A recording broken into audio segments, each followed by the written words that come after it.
Hi, my name is Lorraine, and I'm doing another video.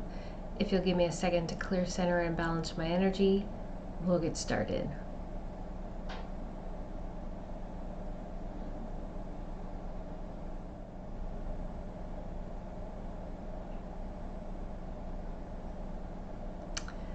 Okay.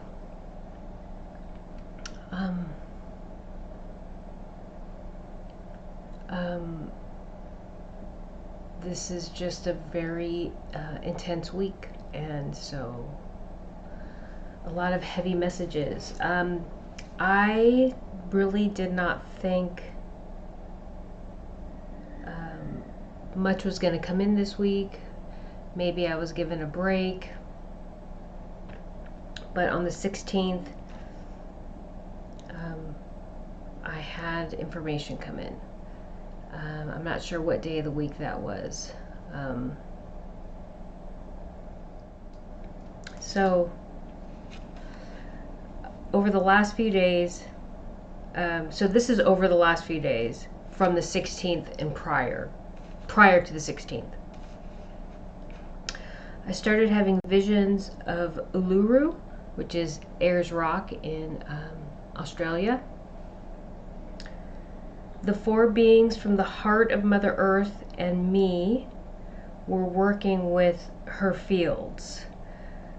So me and these four beings, these large beings that exist or sit in the heart of Mother Earth, were working with the fields of Mother Earth. First, I saw myself walking towards Uluru. I had a friend with me and some native Aboriginal people. One specifically was a male, older gentleman, tufts of hair on the sides of his head and thinner on top. He reminded me of the older native gentleman in Indiana Jones and the Temple of Doom. So in the beginning, Indiana finds himself in this area in India and meets with these people. And it turns out their sacred stone was stolen. And so the main character, the gentleman who's speaking with Indiana, that's who I'm talking about if you've seen the movie. This gentleman I'm seeing in my head looks very similar to him. So he has dark skin, gray, tufts of hair on the side, a little bit thinning on top, could be bald.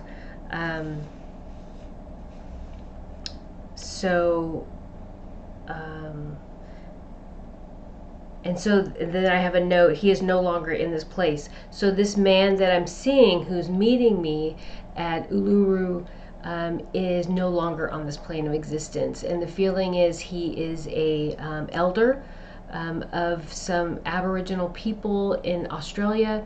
And this is a man who has recently passed, I would say in the last year. He walked me up towards the rock, but not all the way. Then he pointed to where I was to go. I walked towards a space that seemed like an opening, but I didn't go into the opening. I climbed on top. I did not go into any crevices. And so I drew it, and there is a spot right here that I walked into. I'm going to do a picture-in-picture because I found some, and I'll put it on the screen. I found some images online, and when I saw the stone, the rock, Uluru from up top, I knew exactly where I was walking into. Here's an image right here. Okay, so if I zoom, you can see it. Oh, okay, it's this right here, this spot right here. And I'll do a picture-in-picture and I'll kind of mark it because I think that's a very important spot because I've also seen it in my visions. I've seen visions of the stone and the rock, and I've only seen this portion that I walk into all the time. Like over years, I'm always seeing myself walk into this large rock cave or something, and it has like a little divot in it, or a large divot because it's a large stone, and I walk into that space. And so anyway, So I didn't go into that space. I climbed on top of the stone, the rock. I climbed on top, found what I would consider to be a center point or a focal point, then began to dance. I would describe the movements as graceful, slow, and flowing. The four beings from the center of Mother Earth revealed themselves in the same diamond shape, which I've learned is called a rhombus. So this diamond shape on the four sides, four corners around me, the same way they did in that last video. And I'll probably use the same graphics to demonstrate that. And so on this picture I just showed you, I drew the stone from the rock from on top, and then I have me in the middle, and then I have 1, 2, 3, 4 them on the four sides of me. So this is essentially the configuration that we're in on the top of the stone. We were all dancing, but my movements were different than theirs. It wasn't about the movements, it was about the steps. Every time I took a step, I could feel the reverberation, and I could see the waves of energy, sound created with each step. All 5 of us were creating a shift through sound, as opposed to light, which I shared in the last video. So the last video, when we were working with the fields of Mother Earth, and around Mother Earth and in Mother Earth, we were working more with the magnetic or energy fields that surround Mother Earth, and that's more light energy. We were working with light energy, light frequencies, okay? This, with Uluru, we were working with sound vibration. We were creating sound vibration to shift the energy fields. I could feel reverberation, and I could see the waves of energy sound created with each step. All 5 of us were creating a shift through sound as opposed to light, which I shared in the last video. We were presenting the keys and codes to unlock what was being restrained. And so when I started when I started writing about this, I looked at some aerial views, or views of the top of Uluru, and I saw what looked like fences or cables, handrails, to hike the summit. I don't think you're allowed to climb it anymore, but it used to be. You used to be able to. I saw what looked like fences or cables, handrails to hike the summit. These items represented restraint, imprisonment, restricted access. So that's energetic. There was an energetic restraint put on this stone. And I've said in other videos that there is something very important here in this place. And that's why the lockdowns in Australia were so intense, because there is something in Australia that can't be released, because once it's released, this cabal energy has lost complete control of whatever they thought they had control of, because this idea of control was a fallacy from the beginning. They never had control, but they believed they did, and they did everything to try to restrain or stop this transition from happening. No one person, energy, organization has the right to restrain or restrict access to that which is provided for the greater good. We are removing the shackles placed upon our mother. Each step reverberated, breaking down any restraints. The keys and codes access higher level energy sources not available previously to Mother Earth. As we are dancing, I look down, and the top of Uluru looks like glass. I feel rumbling, and I see something coming up from the heart of Mother Earth. It's moving fast. So we are just continuing to dance on this stone, and every step is unlocking, is speaking in the keys and codes that that the universe requires for us to access this higher level source energy that is within Mother Earth, that is being made available to us at post transcendence. Okay. And so each step is a number in a code, or is a key in a number of keys needed to unlock access to this higher level energy source. Okay.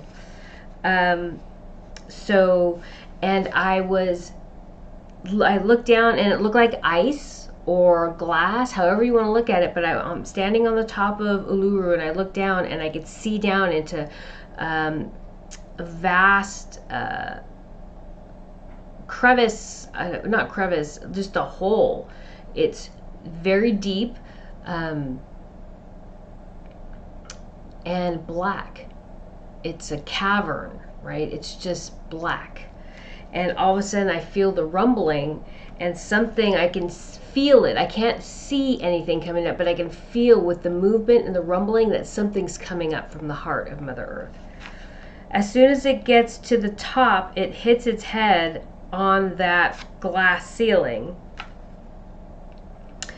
And I felt really bad. I also felt like my guides were trying to make me laugh while sending me a message. So there were a couple things. I felt like I hadn't done enough to open it up so this energy could break through. So I felt bad, and I was like, oh, let's dance some more. Just gonna take a little bit more.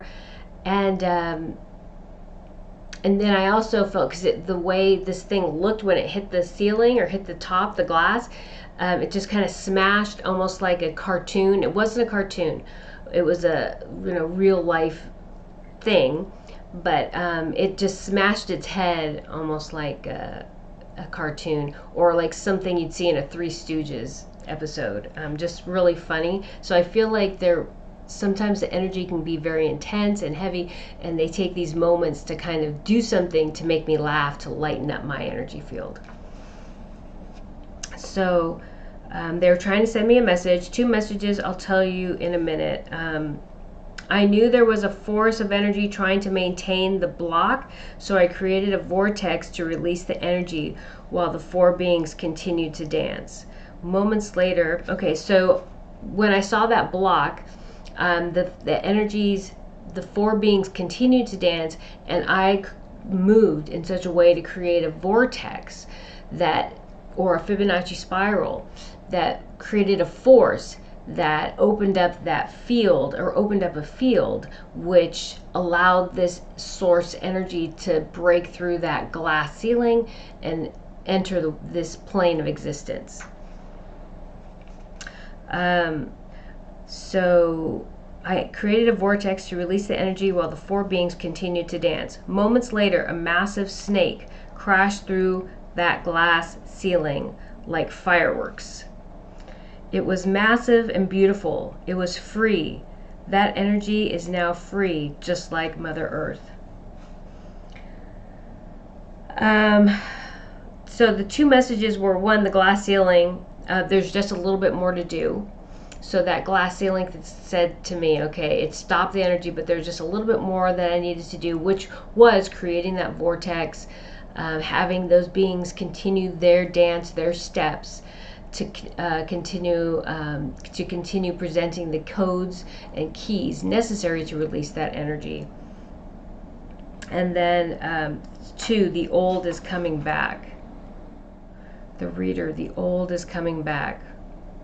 Oh. So there were things that happened last December that I've talked about that were really painful for me and emotionally debilitating.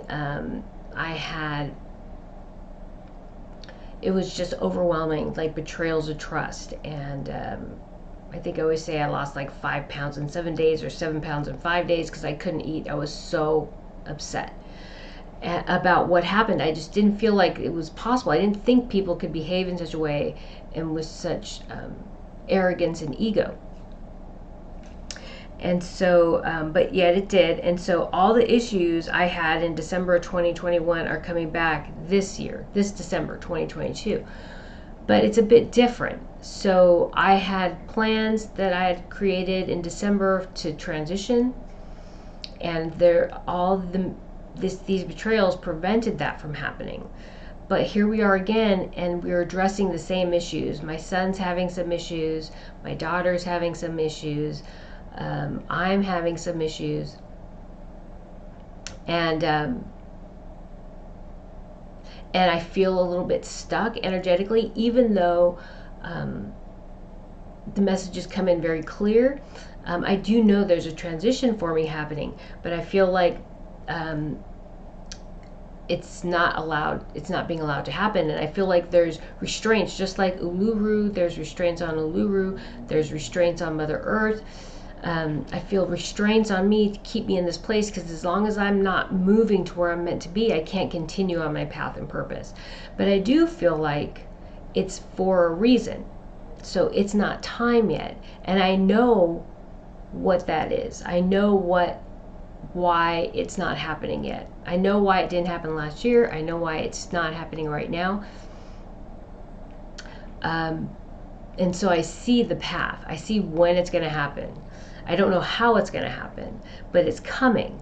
But all those things from the past that kept me from being able to transition are no longer restraints. And I have allowed the divine to choose how that's going to happen. And I just trust and have faith, and I don't try to force it. But all those little things that happened last year are showing up again. And this time it's going to happen. This time it's going to we will benefit, and everything will happen the way it's meant to happen. I can feel it. And so I'm not trying to force my will on what's going to happen or how it's going to happen. I'm allowing the flow of energy to take control. So that's what I meant when it says the old is coming back. What happened last year in December is coming back now, this year. I've been a little frustrated, but not feeling debilitated like I did last year. This is a bit of a test on perspective. How do you see these events? How do you respond to them? How do you trust they will be resolved? The answer is to have faith. Faith that as long as I walk my path and purpose, all will be as it should. All will work out as it should. And so I don't, it's how I perceive what happened last year is different than how I perceive what's happening this year, because I've kind of surrendered completely to the will of the divine. I did have a very strong center, but there was a clear vision that I thought was going to happen and how it was going to happen. So I started taking steps to make that happen the way I envisioned it happening. But that wasn't the case. And so the only thing I could take from that is that I started imposing my will on it, and as opposed to allowing the flow of energy to happen. So from me, when I ask the question, it's a test on perspective. How do you see these events? How do you respond to them? How do you trust they will be resolved? It's just that I see these events as necessary parts of my path and purpose, and I surrender to the divine, and I allow the flow of energy to happen, and I watch the signs and synchronicities, and I follow the signs and synchronicities, as opposed to trying to create a force on the flow of energy to fulfill my will. Okay? Because then we're going back to ego. Okay? One of the most important messages to take away from this is that this transition is happening as it is meant to. Nothing will stop it. The will of the divine will come to fruition. All attempts to prevent transcendence are exercises in futility. So all these restraints put in place, all these things that have been put in place by this cabal energy to restrain humanity, to restrain Mother Earth, are now being released. are being removed. And there's nothing anybody can do to stop that from happening, because this is the will of the divine being executed. Okay? That's the importance of path and purpose. That's the importance of steadfastness. That is the importance of commitment, listening to the messages, trusting the messages, and following the messages. That's the importance of that. The only way these events have to happen through humanity. Okay, these transitions, these exercises to release Mother Earth, to release Uluru. Okay, they have to happen through humanity, through beings on this earth, executing the will of the divine, because that is what this is about. This is about the divine seeing itself from a different perspective through beings in this universe. And so we execute the will of the divine. We live these lives. We live through the experiences, positive and negative. We find our way back to center. We connect with the divine source. We connect with that energy, understand and know our role, our part of the divine source. We understand that that spark of divine iridescence resides within us. And we must believe, trust in that, and execute as we are guided, as we feel through our body, through our consciousness, what we are meant to do here on this earth. And we execute those intuitive hits, intuitive messages, and we create change on this world, on this plane of existence. Okay? That is part of path and purpose. That is part of our existence. Okay? And that is why there are certain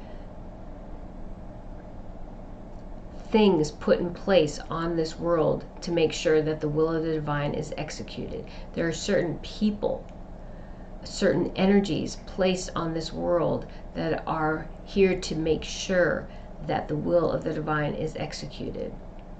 And I'm not sure why some energies, I'm still not sure why some energies are different, but I know for myself, whatever it takes, I will do, and I won't deviate from that. And I have a friend that I talked about in the last video, same way. Like, when he knows what he's meant to do, he will execute that, and he will follow through at any cost, even himself. And so I think I'm going to stop and keep reading because there's a lot here. So 1217, Kundalini awakening on this planet. But since Mother Earth is aware of the different levels of consciousness, existence that she lives in or on in all moments, how this empowers her is different than how it would empower humanity. So a Kundalini awakening for Mother Earth is different than a Kundalini awakening for humanity or a human. This is opposed to how the awakening or transition affects humanity, primarily due to the will of many to bind themselves to this level of awareness or existence in this now moment. So Mother Earth doesn't perceive reality the same way we do, even though she's a consciousness in the universe, and is not connected to material things like we are. She's not affected by the manipulation of this cabal energy through every part of our culture, through music, media, clothes, education, finance, business, the economy, all politics. Mother Earth isn't really affected by that like our consciousness is. She just deals with the abuse of humanity because of its ego and its entitlement to the resources on this world. But because she exists, her consciousness exists a little. Okay, sorry about that. I ran out of memory on my computer, so I had to do some magic. So someone really doesn't want this video to be made. So Mother Earth exists on many levels. Mother Earth is aware of her existence here in this now, but she is also aware of her existence across time, across existence, all levels of consciousness. She doesn't exist the same way we do. She is our divine mother. She is the closest extension or existence of this divine source in this universe for us. She loves us unconditionally, and she provides for us. And we are here to exist in a different way, from a different level of consciousness. And we have to address the ego of humanity. And we have to find our way back to that divine source connection. And so although we feel that we have a right and we are entitled to certain things like the resources of Mother Earth, truly we are meant to be stewards of Mother Earth. She cares for us and we care for her. And if people are not ready to understand that connection, they are not ready for transcendence. Okay, and that's what this process is right now. Who is ready to take the leap of faith, to trust in this divine source energy, in our path and purpose, and what this world means to the universe, and what we are here to do? Are you ready to fulfill your obligation to the divine and to this world?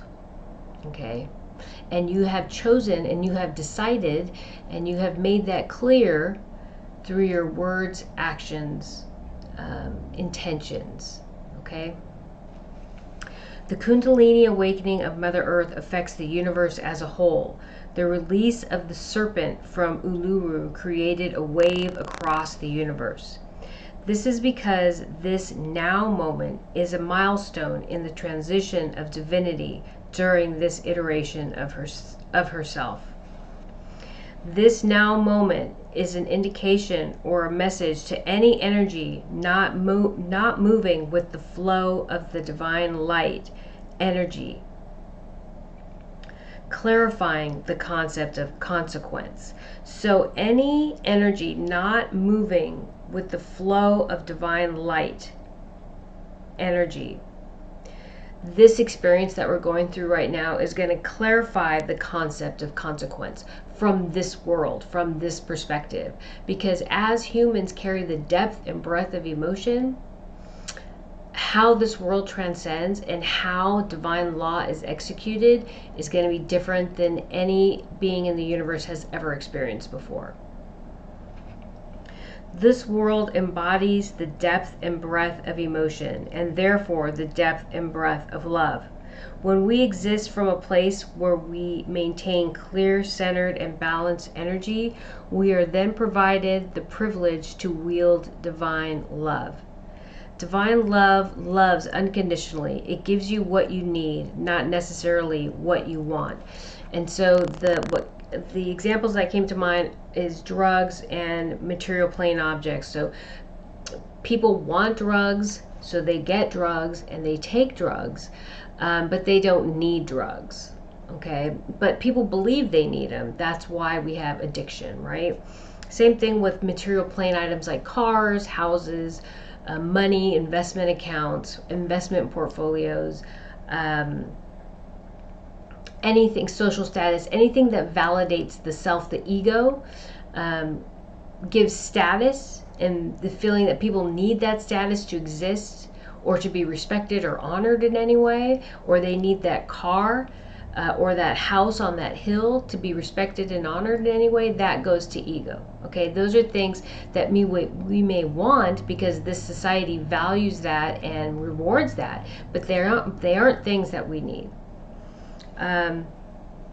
Also, relationships. We need these desired relationships with people who we believe are beautiful or handsome or wealthy or desirable for many things, what they provide for us, not because of who they are and what they add to our lives as far as value, as far as sharing lifetimes, love, compassion, kindness, what we do to support one another, to lift each other up on our bad days, or empower each other on our great days, right? What our relationships, the relationships that we build are the most valuable things that we have in our existence, because when we pass, we don't take the material things, the material objects. We take the memories and the relationships that we've built, the love and the honoring and the integrity in those relationships. That is the most valuable thing that we have, is our fulfillment of our path and purpose through the relationships that we build with one another. Okay, so these things that I would say are attached to ego and the self are things that we think we need, but really we don't. It's things that we want. Okay, there's a difference between wants and needs. And this world has kind of geared things to convince you that the things that you want are the things that you need, but that's not true. That's a lie. Divine love sets clear boundaries, communicates clearly, understands your fears, anger, sadness, etc., acknowledges the struggles of this existence, then gives you the tools to transcend and unify and return to wholeness. With that, this loving energy is the root of all existence. So the divine source gives you everything you need, the support that you need to move through this life, through the positive and the negative experiences. We have everything we need. Everything's provided.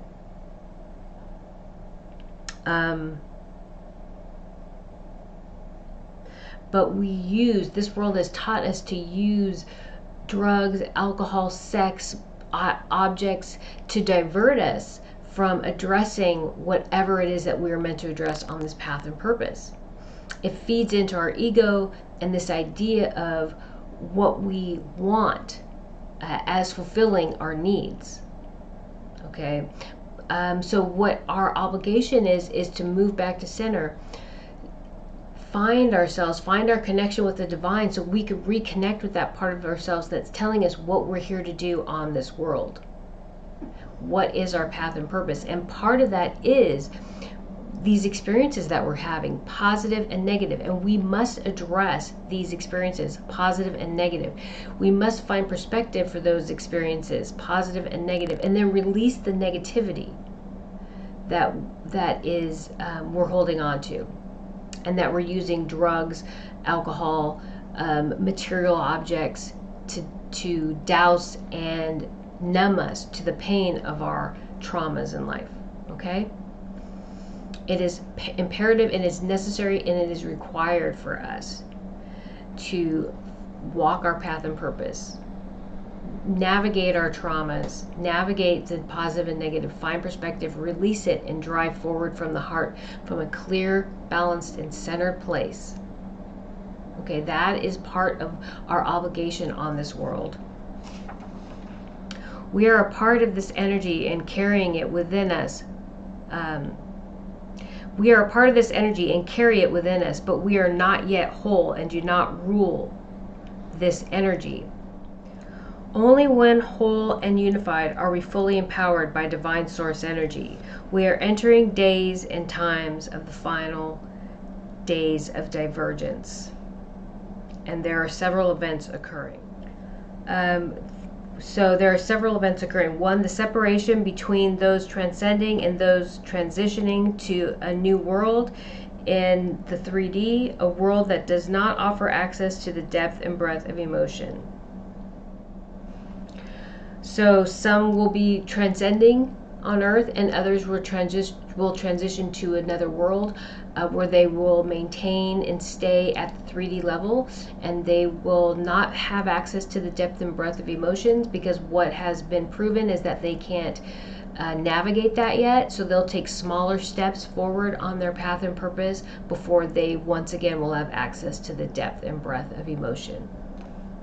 2, the physical transformation of Mother Earth. Mother Earth will shed her skin like a snake, molting or sloughing. This will cause massive changes on the planet's surface and is part of transcendence, revelation. 3, demonstration of the divine at work, and a message to any energy, people, collective attempting to usurp the divine. You are not in control. You will not ever be in control. So any group, this is the lie of separation. The ego has convinced this cabal energy, these people living from separation, that they can usurp the divine, that they can take control of this source energy and rule this universe and rule this consciousness. That's unrealistic. That's not true. And that is a lie that they've been told, or they convince themselves, because they believe that they are so powerful that they can do this. But they don't understand the true power comes from unconditional love and compassion and kindness and tolerance. That is the homeostatic state of divinity, and that will never change. Mothers always love their children. Bad behavior choices are always addressed by proactive moms who take their responsibility as mothers seriously. In other words, those mothers who understand how their actions or inaction with regards to their children affect the whole. And so, roles right now, moms care for their children in the home, fathers care for their family as a whole. So I said that because I don't want it to be construed that I think it's all about moms and not fathers, because moms and dads work as a unit. I think right now, these roles as they are, with the mom being more about the children and the fathers being more about the family unit, is very important. But as we transcend, those roles are going to change and grow in a way that we are not clear on yet. But it has to move to a place where both male and female are honored and aren't pigeonholed in these stereotypes that can be oppressive. Okay. There will be karmic consequences. Positive for those transcending, negative for those remaining at the 3D. These events are part of the karmic process of removing the negativity from this world. It's the beginning of removing all traces of the concept or idea paradigm of separation. So all these things that are going to be happening are events necessary to remove or expel the negativity from this planet, the idea of separation. So then I later had like this message that came in that I added here. Demonstration of the execution of the will of divine. Depth and breadth of emotion demonstrate the gift of this world and what the divine has bequeathed Mother Earth and her inhabitants. So this demonstration, again, this is going to be a demonstration of the execution of the will of the divine. It's to show not only this world, but all beings in the universe, that we are all part of a greater whole. And that whole is looking to reunify itself. And any deviation of path and purpose, any deviation from the framework, or any attempt at a deviation for the framework that's been put in place, will be met with what I would call a demonstration or the execution of the will of the divine. Okay, the execution of the will of the whole, the source energy. Okay.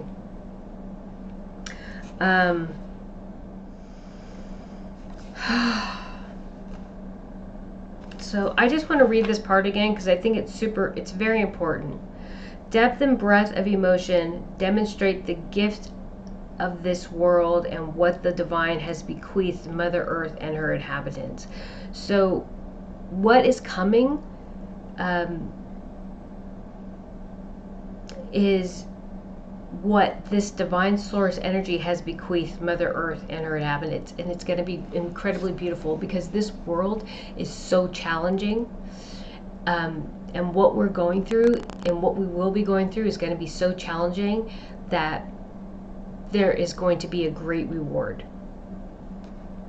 And so I have Australia in all capital letters. And a friend of mine brought up Australia this past week, which was a huge synchronicity, and I couldn't even address it because it was not appropriate, the circumstance that I was in when it got brought up. But I've had Australia come into my field since this massive spiritual awakening. And I remember when I was very young, I had a koala pin. It was very 70s, and it used to hook on my lapel. But so Australia, even from a young age, was fascinating to me. It was almost like another planet. It was definitely it's definitely its own continent, right? But anyway, when I had my massive spiritual awakening in 2016, after I took that meditation class or that Psychic 1 class, somebody brought up angel numbers, and I'm like, what are angel numbers? Because I kept on seeing numbers for like a year or two before that, and I kept on seeing these synchronicities in numbers, and I'm like, this is not a coincidence. But I didn't know what it meant. And I was raised Catholic, like I've said. I pray the rosary. I'm not sure what numbers and sequences and repeating numbers mean. I didn't know. And somebody brought up angel numbers. And so I found a website, and it was Joanne Walmsley's angel number website. And I've literally been on on her blogs, all of them, since June of 2016. I would say almost daily. The angel number blogs I was on for hours at a time because I was reading what all these numbers meant, because the numbers had come through so often and in certain sequences that were easy for me to remember. So I'm going through the blog reading what these numbers mean. But Joanne Walmsley, huge influence over continuously from 2016 to today. Annette Noontil, I read her book, Body's the Barometer of the Soul. That's like my internal guide of how my body talks to me, and I relate spiritual concepts to what I'm going through physically. And there's another lady named Karen. I can't remember her last name, but I bought tea leaf reading cards from her, and she was Australian. And so there's all these synchronicities lining up with Australia. I'm drawn very profoundly to this esoteric community in Australia. Flower essences, many things in Australia. And so when he brought that up, I just was like, he's being drawn there too. It was just amazing, mind-boggling to me. And then Uluru. Uluru's been coming in for at least 2 years now. And I knew it was very profound since the beginning of 2020 for obvious reasons. But when I saw what was happening in Australia, I'm like, what is going on? Why is this so intense there? And I was drawn to a map, and a lot of times I just look at the maps and I'm drawn to certain areas, and I look for landmarks in those areas. And this is actually what happened with Uluru. So I was looking for a landmark in that area that I would be drawn to intuitively, and it was Uluru. And that's when the messages started coming in about this, just this being an important place, this being a sacred place, this having a significant meaning or purpose in this transition. And so today I had that, or this week I had that vision of the serpent coming up from the heart of the earth through Uluru. Okay, so then I will say the raptors came in again, and because of where I work with divers. I'm not a diver, and there's a lot of tunneling happening, and there's a high demand for divers, and you would probably not have no idea why they would need divers to do tunneling. There is a purpose I'm not going to go into, but we have a lot of high demand for divers to go in to do this tunneling. And that message came through with the raptors, stay out, stay out. So I couldn't pass on that connection, that synchronicity of tunneling and the raptors. And so they are coming into the raptor territory. And as that message came in, raptors tunneling, I got stay out. I got upset to my stomach. I felt incredible discord in my stomach, very, very uncomfortable. They are not listening to the warnings. The raptors have the full support from the divine. Anyone, any energy, collective, moving against the raptors does not have the support of the divine. There will be consequences. This is a universal event. Humanity is only a part of it. These individuals are driving from the ego. This world is releasing the construct of the ego, and therefore you. Any action against the raptors releases you back to the ether. Any action against the raptors, that means that you will not survive. You'll be released back to the ether. Your soul will be released from your body, and you will return to the source energy. And I think that's a very important message.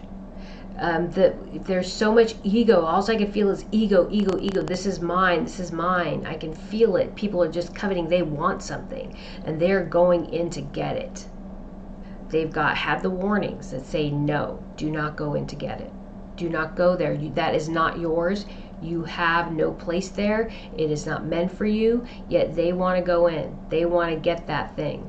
They're trying to hold on to this world, and that is not meant to happen. And you will not obtain it.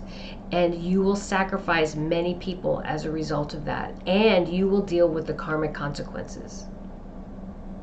You will deal with the karmic consequences if you defy the will of the divine. This is not punishment. This is your choice. When you go against the will of the divine, when you go against path and purpose, when you choose the ego over all else, there are consequences. And the raptors are supported by source energy and all beings living through and from source energy, from balance.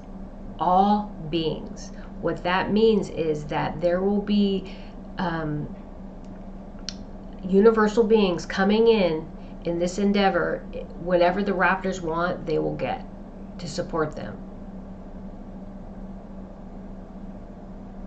And the consequences, and you will obtain the consequences you deserve by your actions of not heeding the warnings and not living by the will of the divine source energy from balance.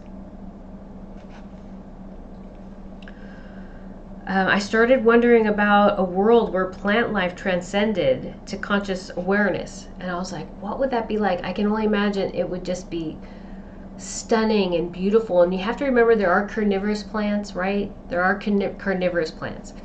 There are many different types of plant life. And what would that be like if it transcended into a consciousness, like to our level of consciousness, right? And that does exist across the universe, just so you know. But I started wondering about it. And then all of a sudden I'm going through Netflix and this Chinese movie. It's called Warriors of Future. And it's about a sentient plant life that comes onto the planet and it starts to grow. But it's huge, it's massive. So it starts to basically destroy the city. And then it, like, any plant has insects like aphids. You think about aphids on a plant that come with it. And I'm not really on board with how they transmute or change the plant, but it was just definitely a synchronicity about plant life, sentient plant life. And I do know what that told me is there is sentient plant life on this planet, and that it exists within these caverns or pockets in Mother Earth, because they will have their own ecosystem. They'll have their own atmospheres. They're not all these worlds have the same atmosphere as Earth, right? So I felt like these there are plant lives living within Mother Earth, meant to be here and grow and evolve on this world as part of our path and purpose as a whole in the universe. So then I was watching someone do a reading, and they talked about a biome, a complex biotic community, a plant life, right? Flora and fauna growing free, like let's say in our national parks, that's a biome. So then I got bridge, connect, and create. And so Earth is creating bridges, connecting, and creating. Okay, that's what we're here to do. We're here to create bridges between worlds. We are the web. Actually, I think she was even talking about a spider web. Like one of the cards had a spider and a web on it, so she was talking about interconnectedness. And so as we transcend, humanity becomes interconnected. Okay, and then as we transcend more, we interconnect with the universe, with other worlds, with other beings as a whole, and we will create a biome, I guess, of different life forms. Okay, not just plant life though, different life forms connecting and reunifying and coming back to that source energy. We bridge the gap between many communities, worlds, sources of life. We do this through the diversity of our DNA, energy fields, and how our consciousness is empowered through the emotional body, i.e. the depth and breadth of emotion. Also, I kept seeing people everywhere with bowed legs, and of varying degrees, and some very severe bowed legs where people could barely walk, and then more slight. And I knew I needed to look it up because it was so prevalent. These are all synchronicities. I need to look up what's the spiritual meaning for bowed legs. And I did find an article on legs and how they carry us, and how different ailments can signify different spiritual concepts, but nothing on bowed legs specifically. But there was an article on the search, and it said, what is the spiritual meaning of bow or bow? But within that article was a section titled, what does the Bible say about bowing down? So there was bow, it talked about bow and arrow and all those other things and what the significance of that is, which was very interesting. I'm going to put the article in this description because anyway, but what does the Bible say about bowing down? And there is a Bible quote from Exodus 20.5 and Deuteronomy 5:9, and it's the Ten Commandments. It's from the Ten Commandments. Exodus 25.6, you shall not bow down to them or worship them, for I, the Lord your God, am a jealous God, punishing the children for the sin of the parent to the third and fourth generation of those who hate me, but showing love to 1,000 generations of those who love me and keep my commandments. And so this Bible quote is about karma and balancing that karma through reincarnation. So God is not jealous, God does not punish, and God provides boundaries. And you decide the consequences for stepping outside the boundaries when you choose your lifetimes, okay? So let me think about this for a minute. So when it says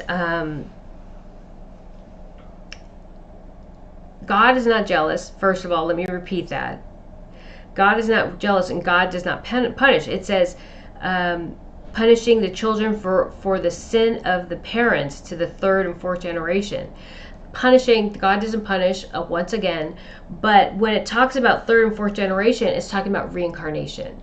So you will reincarnate, and you will address the consequences for your actions, for bowing down and worshiping things other than this unconditional love, this source of unconditional love. You worship cars, houses, money, stock profiles, or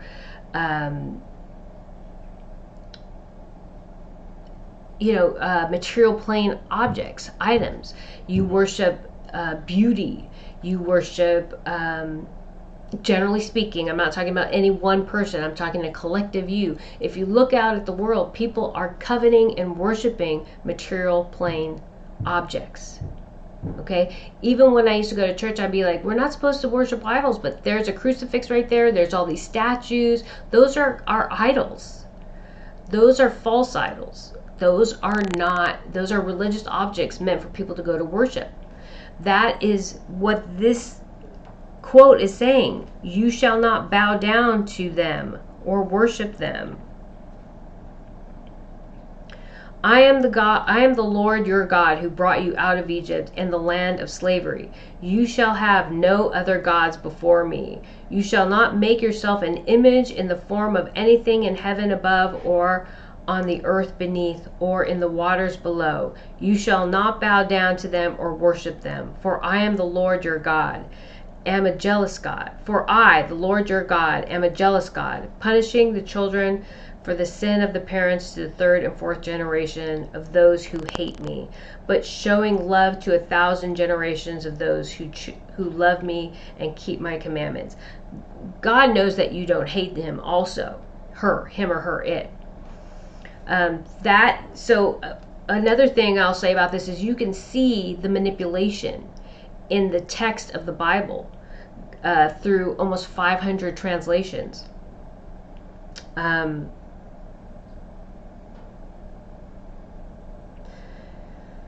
I just can't I can beat this into the ground, but you see what I'm saying. This clearly talks about reincarnation. If you choose to not honor the covenant that God has placed before us, the divine source has placed before us, then there are consequences for that. If you choose darkness and separation and ego, then in your lifetimes you will have to address those over future lifetimes. Not your children, you. But you will be reborn as a child and have to grow up through that life and learn those lessons. Okay, it's not literally your children. It's you. You are the child being born and reborn again. I also have a video that someone shared with me about the Lord's Prayer, but in its original. Someone translated it from the original into English. And it's completely different than what I used to pray in church or pray after I went to confession. And it just shows how translation can change or even bastardize something. And I'm going to see if I can download that somehow, and if I can, I'll put it in the description. But I think it's very important to understand how the text has been changed. The Bible, the text in the Bible, but take out the best parts of it. Okay, we are here to honor each other and honor that source energy that resides in each other. Okay, so in honoring one another, we honor the source energy. Okay, it's not about going to church and praying to idols. It's about do no harm. It's about loving unconditionally. It's forgiveness. It's patience. It's compassion. Okay, it's also boundaries. You don't allow people to walk all over you, right? You don't allow people to marginalize you, insult and belittle you. You determine what is a healthy relationship, what is an unhealthy relationship, and you gravitate towards the positive, supportive relationships. Okay, that's what this is about. That's what part of this is about. It's a huge, much greater thing than we think it is. But right now, it's about finding our way back to that source energy and finding our connection to that source energy and listening to divine guidance to help us find our path and purpose. And once we find our path and purpose, then everything else will become much more clear. Okay, and we'll know what we're meant to do, and we'll see what we're meant to do, and we'll feel what we're meant to do, and we will do it. but only those ready to walk that path will be transcending. Those who are not ready to walk that path will be incarnating on a different world, and they will redo this level, this 3D level, until they are ready for that next phase of transcendence. Okay? I'm going to take another second. This video is very difficult because it kept on it kept on shutting off because I didn't have enough memory in my computer. So I apologize. So I had to recenter myself and start over again. So I feel like this is going to be a much longer. I apologize, but let me just clear my energy and see if anything else comes in.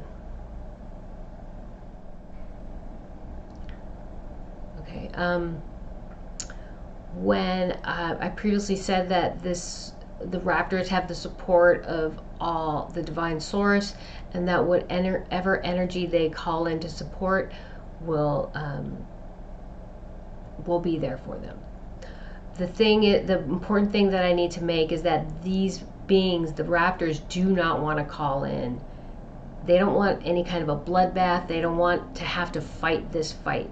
They want you to honor the will of the divine. They want you to step back and fulfill your obligation to the divine. They don't want this. But if you force them to defend themselves, their people, their world, their space, they will do that. And they will call in source energy. They will call in whatever beings in the universe are committed to and in place to come. And I see who it is. I can see who those energies are, and I honor them, because this is not about any one person, any one country. It's not even just about this planet and the people on it. This is a universal event. This is a universal event. It's not just about Earth. Okay.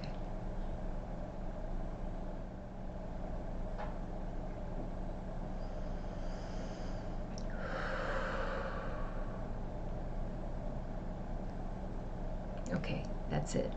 Thank you.